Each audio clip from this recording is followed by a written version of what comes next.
Let it play. It's Pluggy, we real life outside, it's gang outside.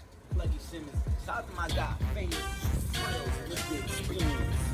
Gang outside. Yo, man. Let it play. Saying it's true, man. I'm saying though, like that shit crazy though. I'm listening. So basically, like, I told my brother we was in the streets too much. We was in their faces. So when you in somebody's face, you get bored. You know what I'm saying? You ain't fazed by nothing. So we run the streets. I told him we need to get on. We run the motherfucking streets, and it's crazy because when I finally got the connect, I was down there at Black and Nobel, and I was introduced to we run the streets. Shout out to Black and Nobel. Shout out to Black and Nobel. Shout out to Nas, the Pusher Man, the niggas you be out there pushing the music. So I hollered at him, and I'm like, introduce me, and we got the mix. When I hollered at him, like, you know what's crazy is I'm inspired by you. I started me running the streets because of you and your brother. Talk about it another time. You holler at him. So we got on me run the streets. I said, hey, not only I want to be on the mixtape, I need 500 copies of your mixtape. You know what I'm saying? I got on this mixtape, 500 copies, got the mixtape, got on the motherfucking speed. My bro and Nate on that motherfucking volume 6. Got on the mixtapes. From there, we started running the motherfucking mixtapes. Even from there, I'm like, we in these faces, we doing what we gotta do, blase, fucking the city up. Reaction wasn't coming where it need to come, you know what I'm saying? Motherfuckers will see you in person, shake your hand, tell you that you hot and all that type of shit. But in my mind, I used to tell my bro, why don't these people tell the people that? Why don't these people tell the people that we hot? Why don't you tell the people that they inspired by us? Why don't you tell the people that was a missing piece? So me, ultimately, I felt like I had to leave my city. I felt like my city wasn't appreciated. I had to leave my city, you know what I'm saying? Right. So I left the city. I went through some shit in Philadelphia. If people know me personally, you know what I went through. I got jumped in Philadelphia. Not only I got jumped, I got shot in Philadelphia. Not only I got shot, I wound up going through a little situation. I wound up going through so much shit in my life. If you actually check an interview, you go on the internet, you can check my interview and shit like that, they'll tell you the rest of the story. But I had it up in here with Philadelphia because the love that I had, I was in everybody's faces. I'm doing shit with Jimmy the Saint. We on every single stage. We was the first one to start doing the TLA, getting on the stages. We the first ones, motherfucker, open up the big ass shows.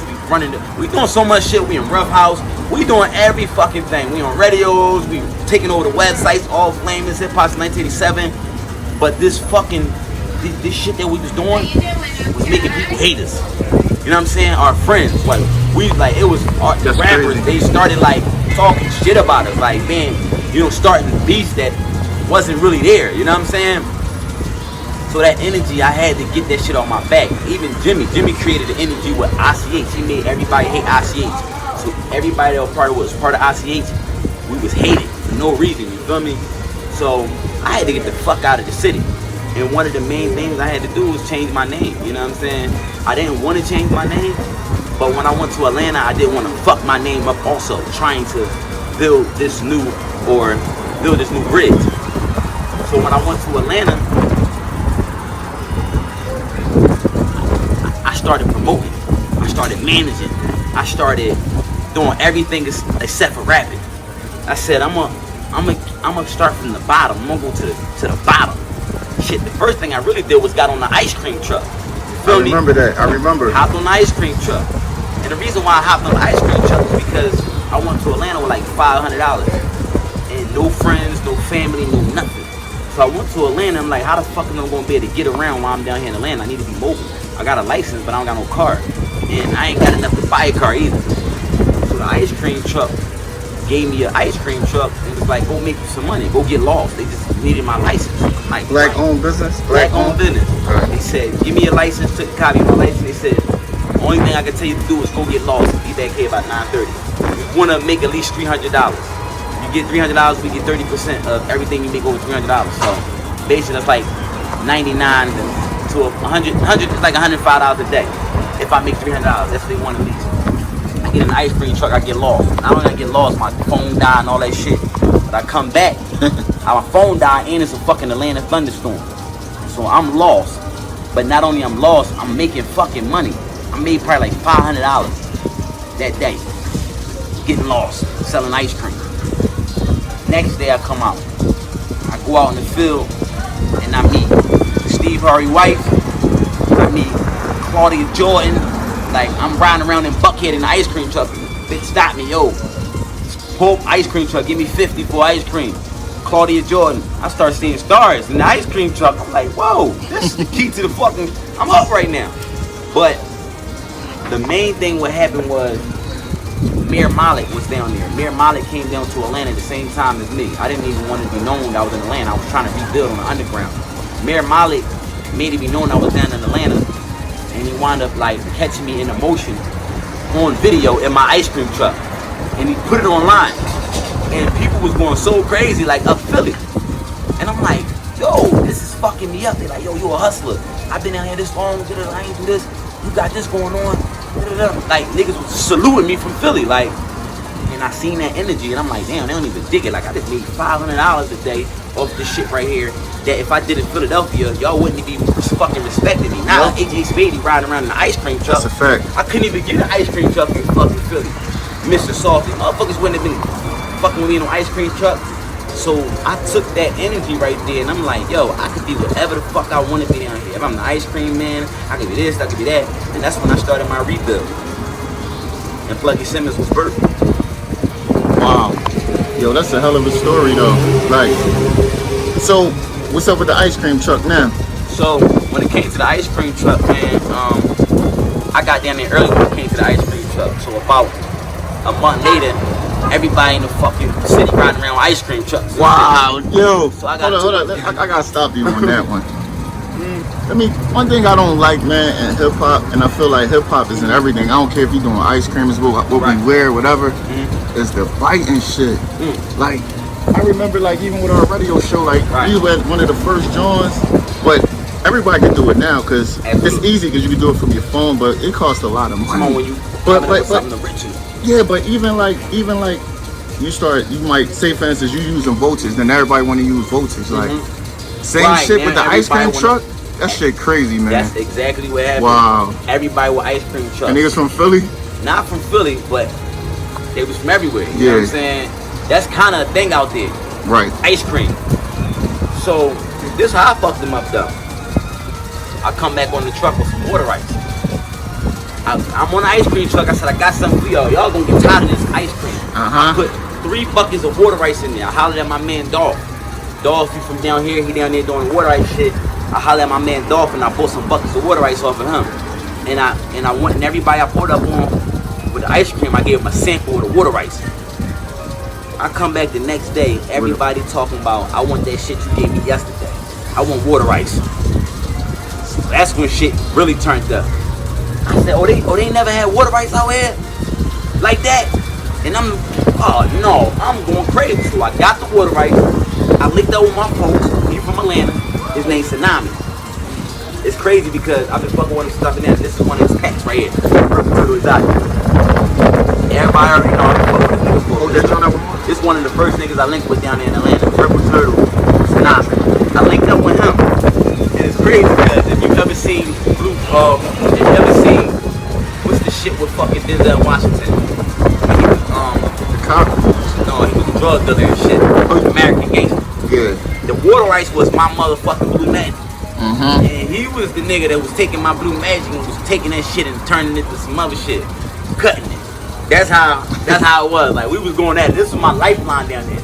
But he took this product, my water ice and shit, and he put it on his Facebook. Cause I'm like, yo, I gotta wait for us to make money. I told him to show him the water ice. I ain't never had this thing. See my water ice put on his fucking Facebook, that shit went 9 million views the first video. So everybody in Georgia is hitting us up for water ice. So they said, yo, this shit crazy. Like I'm getting water ice, 50 flavors. All I did was put this up. Niggas hitting us. That nigga did it again. 9 more million views. Shit going viral. With no promotion. No promotion. Wow. The whole Georgia is hitting us for water ice. Right. So now I'm getting thousands of dollars a day off of fucking water ice. I started a whole business with that shit. To the point where as though I was doing nothing else but selling water ice. I'm going state to state selling water ice. One of my biggest links was somebody took us to Texas and gave us $20,000 for us to teach them how to make water ice. I turned down a $100,000 deal because somebody wanted to buy water ice from me. I'm like, what? I don't even fucking know this shit. And if I knew what I knew when we sold the recipe to my other folks, we would have got that $100,000. You know what I'm saying? Right. So this was the hustle. Like I'm down in Atlanta, like they was embracing any and everything I did. You know what I'm saying? But I couldn't sell words because I was getting away from Your music. being a rapper. Exactly. Being a rapper, doing the music. But it was all my plan though. I had to build from the bottom up first. You know what I'm saying? So let me ask you a question though, right? So why do you think everybody think, I mean, I'm saying, like, I can't say for everybody, but a lot of the majority think they just gonna move to Atlanta and they just gonna blow up. Like I'm saying, leaving from our city. Why is that? It's crazy. That's why. And another thing, another part, two-part question is it really that easy? If you're not willing to work, how about that? Well, I'm gonna keep it 1,000. Even if you got some money, it's not that easy. Nothing is easy. Nowhere you go. That's the key thing that I had to tell everybody. I went to Atlanta and I knew that I had to go from the bottom. And I'm gonna tell you why. Nobody and nowhere is anybody gonna let you come into them cities and just come up. You feel me? And this is why we have the Pluggy experience. That is the Pluggy experience right there. A lot of people come into Atlanta and they try to skip over the process. Pluggy, I've been there for 7 years now. And I experienced everything that you possibly gonna experience when you come into Atlanta. Not just Atlanta, I've been around the world. So some of these blueprints and some of these shits is kind of, tap in when we're gonna get with you about that. But what I'm trying to tell you is, why go to Atlanta thinking that you're gonna figure it out in 1 day or 1 week when Pluggy been there for 7 years and I do have it figured out. That is the Pluggy experience. You tap in with Pluggy and the problems is not, you don't have no problem. You don't have no problems dealing with Pluggy because my connections are solid, my line's solid, everything I do is solid. I'm Pluggy. You feel me? So no, you can't go into Atlanta and just, it's not gonna happen. It ain't gonna happen nowhere. So look, for the viewer that's watching this, I'm with the DJ show, Famous Frills, DjNoPhRiLLZ, Official Street Radio, right? How can they connect with you?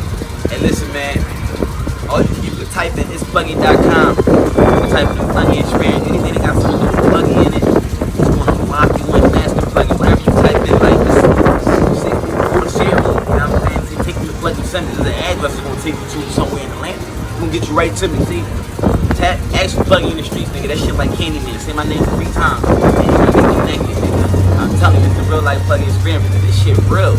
I'm talking about new people, old people. It don't matter who it is, but I can get you connected. And it's not just about music and entertainment. It's about lifestyle. If you're trying to change your life, you feel as though that your credit is bad, you feel as though you got fucked up cars or whatever the case may be, I can rearrange a whole new lifestyle for you. All you gotta do is be willing to take that chance. Don't call me bullshitting me. Call me ready. You feel me? Real life Pluggy experience. Question is not why, but why not? Famous Frills, Philly support Philly. Let it play. I got you. Pluggy. Shout out to my nigga DjNoPhRiLLZ. You already know what it is.